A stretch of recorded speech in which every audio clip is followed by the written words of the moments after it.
Welcome students. আজকের ক্লাসে আমরা দেখব যে 5 প্রকার সেন্টেন্সের উদাহরণ, এক্সাম্পলস। তাহলে প্রথম যে সেন্টেন্সটি আসছে সেটি হচ্ছে অ্যাসার্টিভ সেন্টেন্স। অ্যাসার্টিভ সেন্টেন্সের বাংলা অর্থ হলো বিবৃতিমূলক বাক্য। তাহলে এই বিবৃতিমূলক বাক্য মানে কি বলি আমরা, যে কোনো কিছু কথা বা কোনো কিছু স্টেটমেন্ট যেটা সাধারণ কথা হয় সেটাই হচ্ছে অ্যাসার্টিভ সেন্টেন্স। যেমন আমি একটি ছেলে, I M A boy, I M A boy, full stop. এটি একটি অ্যাসার্টিভ সেন্টেন্স। এটা কেন? কারণ এটি একটি স্টেটমেন্ট বোঝাচ্ছে, সাধারণ কথা। বা মাই নেম ইজ কোনো নাম, মাই নেম ইজ রাজেশ, এটি হলো একটি অ্যাসার্টিভ সেন্টেন্সের উদাহরণ।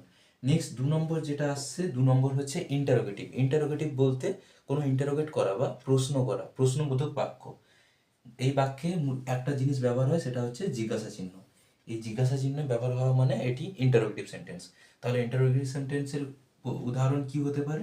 তুমি কে, হু আর ইউ, তুমি কে, এটি হচ্ছে একটি ইন্টারোগেটিভ সেন্টেন্স। বা যদি বলা হয় what is your name, what is your name, এই বাক্যটিও হলো একটি ইন্টারোগেটিভ সেন্টেন্স। নেক্সট কি আসছে? ইম্পারেটিভ। কোনো কিছু আদেশ করা বোঝাতে আমরা ইম্পারেটিভ সেন্টেন্স ব্যবহার করি, বা ইম্পারেটিভ সেন্টেন্স মানে আদেশ করা, আদেশ বাক্য। উদাহরণ কি?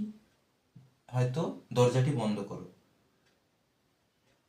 বা দরজাটি খোলো, ওপেন দ্য ডোর।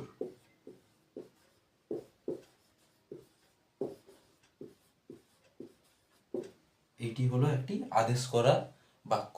যে কোনো কিছু কথা, sit down, stand up, come here, এগুলি সবগুলি বাক্যই হচ্ছে ইম্পারেটিভ সেন্টেন্স। অপটেটিভ সেন্টেন্স কি? অপটেটিভ সেন্টেন্স হচ্ছে আমরা যখন কারু কোনো প্রার্থনা করি, কারুর প্রতি কোনো ভালো থাকার জন্য বা কোনো কিছুর জন্য যখন প্রার্থনা করি, ভগবানের কাছে প্রার্থনা করি, সেটা হচ্ছে অপটেটিভ সেন্টেন্স।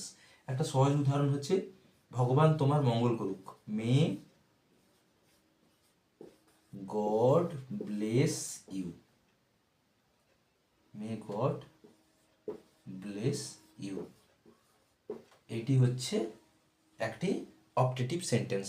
ভগবান তোমার মঙ্গল করুক বা ভগবান তোমার সহায় হোক, এটি অপটেটিভ সেন্টেন্স, প্রার্থনামূলক। লাস্ট যেটা থাকলো এক্সক্লেমেটরি সেন্টেন্স। এক্সক্লেমেটরি সেন্টেন্সে আমরা যে মার্কটা ব্যবহার করি সেটা হচ্ছে এক্সক্লেমেশন মার্ক, এই চিহ্নটা ব্যবহার করি, দাগ দিয়ে ফুল স্টপ। এই উদাহরণ কি হতে পারে? যেমন কোনো কিছু সুন্দর জিনিস যদি আমরা দেখি, তখন বলি কি ওয়াও দিয়ে এক্সক্লেমেশন মার্ক, এটি হচ্ছে একটি exclamation.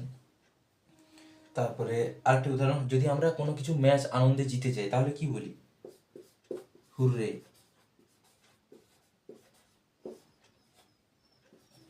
We have won the match,